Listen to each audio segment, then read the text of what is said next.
Beginning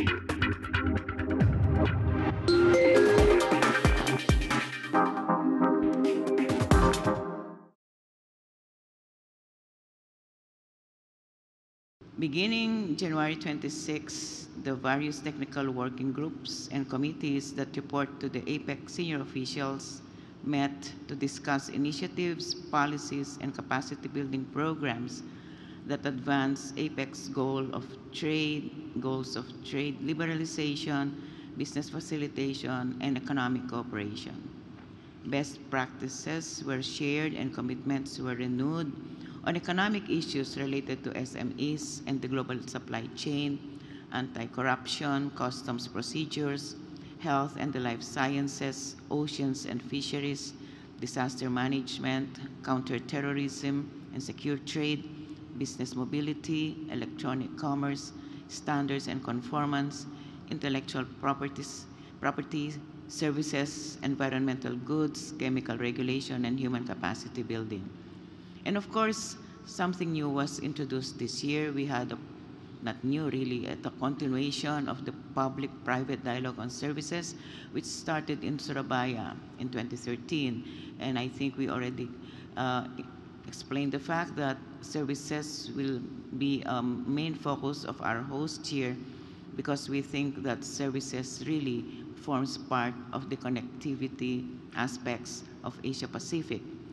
Within the two-day formal senior officials meeting at the Fontana International Convention Center here in Clark, we as senior officials will lay down the groundwork for policy direction of APEC 2015, which actually are built upon last year's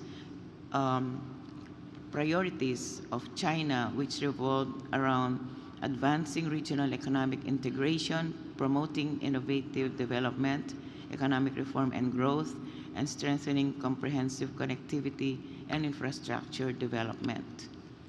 Those priorities of China are reflected in our own priorities and our desired outcomes for this year, which is built around the theme, building inclusive economies, building a better world. Today, as senior officials, we shall take note of all the recommendations made by the working groups, as well as consider how to advance initiatives, particularly those that cross-cut the three APEC committees of APEC, namely CTI, or Committee on Trade and Investment, the Economic Committee, and the Senior Committee on Economic Technical Cooperation. Further tying all the discussions of the working group meetings were the four APEC 2015 priorities, namely advancing the regional economic integration agenda, which echoes what was discussed last year in China,